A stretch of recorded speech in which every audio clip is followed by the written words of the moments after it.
बिस्मिल्लाहिर्रहमानिर्रहीम। जी स्टूडेंट्स, क्या हाल चाल हैं आपके? उम्मीद है कि आप ठीक होंगे।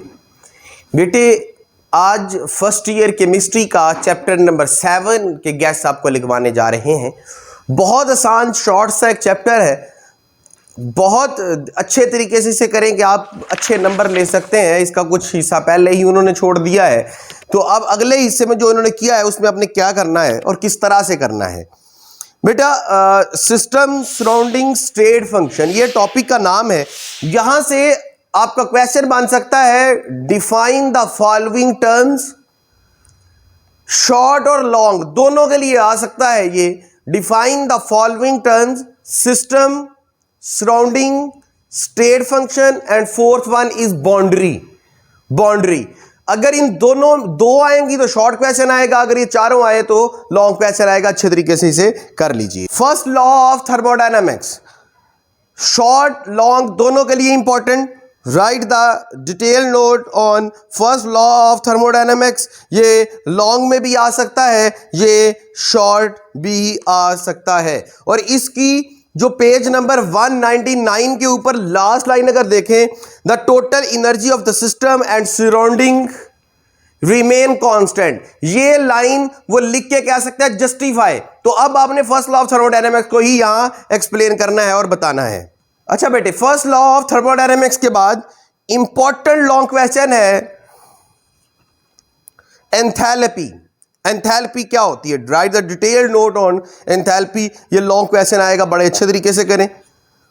उसके बाद आप पेज नंबर 202 के ऊपर आए तो enthalpy of reaction, enthalpy of formation, enthalpy of atomization, enthalpy of neutralization, enthalpy of combustion and enthalpy of solution. बेटे, इन डेफिनेशंस में से कोई एक डेफिनेशन शॉर्ट क्वेश्चन में कंपलसरी आनी है, ये लिख लें। एक जरूर शॉर्ट क्वेश्चन में आ जाएगी आपको उसकी डेफिनेशन विद एग्जांपल, और एग्जांपल के आगे जो वैल्यूज है हकीकत में उसकी बात कर रहे हैं। आप रिएक्शन लिख के तो अगली वैल्यू याद नहीं करते, यहां से प्रॉब्लम होगी। आपने इसकी वैल्यू जरूर याद करनी है।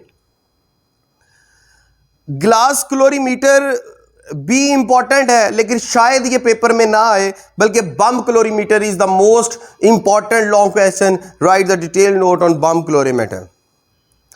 उसके बाद Hess's law, important long question, और Born Haber cycle is the important long question. ये पेपर के लिए बहुत जरूरी है। अगर लॉन्ग क्वेश्चन में से पूछे मेरे से तो मैं कहूंगा कि बेटे हैसिस लॉ, बम क्लोरीमीटर और एंथैल्पी, ये तीन लॉन्ग क्वेश्चन अब साथ में से बहुत अच्छे याद कर लें। कौन कौन सा? हैसिस लॉ, बम क्लोरीमीटर और एंथैल्पी। इन तीनों में से कोई एक आ जाएगा। अब अगर एक्सरसाइज की बात करें तो एक्सरसाइज में क्वेश्चन नंबर 5 का ए पार्ट भी करें और बी पार्ट भी करें। हालांकि इसका बी पार्ट आपको पीछे मैं बता चुका हूं, आपने अगर कर लिया तो हो जाएगा। ए पार्ट को अच्छे तरीके से करें। क्वेश्चन नंबर 6 स्मार्ट सिलेबस में ही शामिल नहीं है। क्वेश्चन नंबर 7 आपको पीछे ही बता चुका हूं, first law of thermodynamics. Question number 7 जरूर कर लें जी, इंपॉर्टेंट है। और क्वेश्चन नंबर 8 का जो पहला पार्ट है, what is the difference between heat and temperature, ये बहुत इंपॉर्टेंट शॉर्ट क्वेश्चन है, ये लिख लें। और एक लास्ट में शॉर्ट क्वेश्चन लिख लें जो मैं समझता हूं कि पेपर में हर सूरत इंशाअल्लाह ताला जरूर आएगा। Heat is the not property of the system, therefore they are not a state function. Why heat are not state function. ये बहुत अहम शॉर्ट क्वेश्चन है, ये पेपर में आ सकता है। इन सवालों को अच्छी तरह से याद कर लें बेटे। इंशाअल्लाह ताला पेपर हमारे बताए हुए गैसेस से आएगा। इंशाअल्लाह अगले चैप्टर्स के भी आपके पास आ जाएंगे। अपना बहुत सारा ख्याल रखें। अल्लाह हाफिज़, फ़ी अमानिल्लाह।